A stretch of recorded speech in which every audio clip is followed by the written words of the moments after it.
दोस्तों, आप लोगों का स्वागत है। मैं पीएन भारती। जैसा कि पता है मेरे बारे में, हम अपने सहयोगियों के साथ कई वर्षों से संघर्षरत हैं। बीपीएससी में जो एकीकृत परीक्षाओं से, जॉइंट एग्जाम से जो नुकसान हुआ अवसर का, उस अवसर की प्राप्ति के लिए, और अन्य राज्यों की तरह हमारे प्रदेश में भी उम्र सीमा, अधिकतम उम्र सीमा वृद्धि हो, इसके लिए भी। तो इस दौरान मुझे कई अनुभव हुए हैं, जानकारियाँ बढ़ी है। उनके आलोक में मैं इस लेटर को क्लियर कर रहा हूँ। जो कई दोस्तों का, कई अभ्यर्थियों का फ़ोन आया है कि सर, इस लेटर में ऐसा कुछ लिखा हुआ है जैसे लग रहा है कि सरकारी सेवा में आना एक तरह से जुर्म हो गया। तो आप समझिए इस चीज़ को।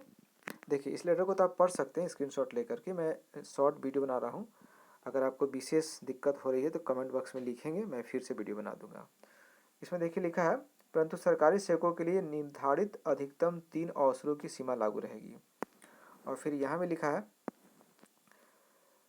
अधिकतम 3 अवसरों की सीमा होगी, किंतु राज्य के सरकारी सेवकों से भिन्न अभ्यर्थियों के लिए अवसरों की कोई सीमा नहीं होगी। तो इसमें घबराने वाली कोई बात नहीं है, पुराना ही चीज़ है, इसमें कुछ नया नहीं है।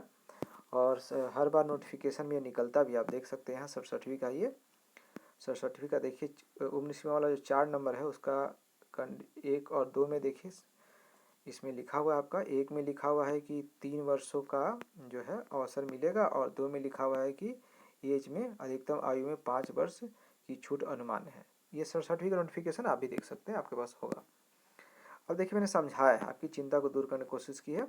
सामान्य वर्ग का 37 है और बीसी ईबीसी का 40 है। तो चलिए मैं एक उदाहरण लेता हूँ। कोई ऐसा कैंडिडेट है जिसको सरकारी नौकरी 38 वर्ष में हो गई थी, 3 साल नौकरी को पूरा कर लिया, हो गया उसका 41 साल।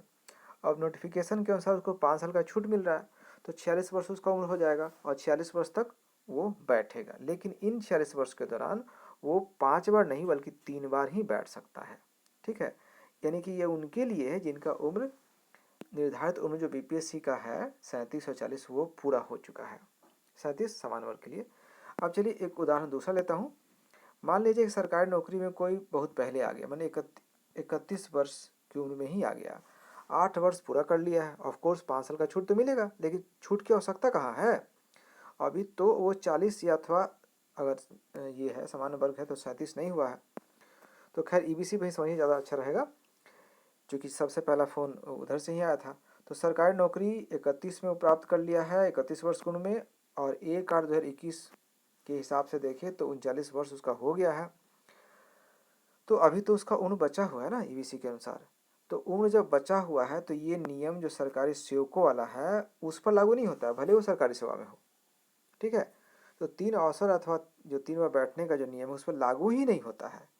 इसलिए ये चिंता करना कि मेरा तो उम्र कम ही था और अब सरकारी सेवा में आ गए हैं, तो ऐसे में तो हम घाटा में चले गए, ऐसी कोई बात नहीं। 31 वर्ष की उम्र में आ गए हैं, 8 वर्ष आपने सेवा पूरी कर ली है, 5 साल का छूट मिलता, लेकिन आप छूट क्यों लेंगे? अभी तो आपको 40 वर्ष हुआ ही नहीं है।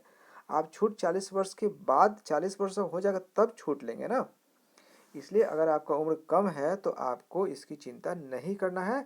आप 40 वर्ष तक एग्ज़ाम देंगे, भले ही 40 वर्ष के पहले आप सरकारी सेवा में आ गए थे और सरकारी सेवा में आने के बाद आपने 3 से ज़्यादा बार बैठ लिए हैं, या 2 बार बैठ लिए हैं, तीसरी बार बैठने वाले हैं, या 3 बार बैठ चुके हैं और आपको लगता है चौथी बार नहीं बैठ पाएंगे, तो ऐसा कुछ भी नहीं है। ठीक है, ये प्राकृतिक न्याय के हिसाब से भी देखेंगे तो नहीं है भाई। अगर मान लिया जाए कि आपका 39 वर्ष हो गया है और सरकार ने ये नियम लगा दिया कि नहीं 3 बार ही बैठना था, तो क्या आप नौकरी छोड़ के बैठेंगे? अगर सचमुच सरकार पागल हो गई है तो केस हो जाएगा ना। लेकिन ऐसा नहीं है, प्राकृतिक नियम से सोचिए, जब तक आपका उम्र है तब तक आप तो ऐसे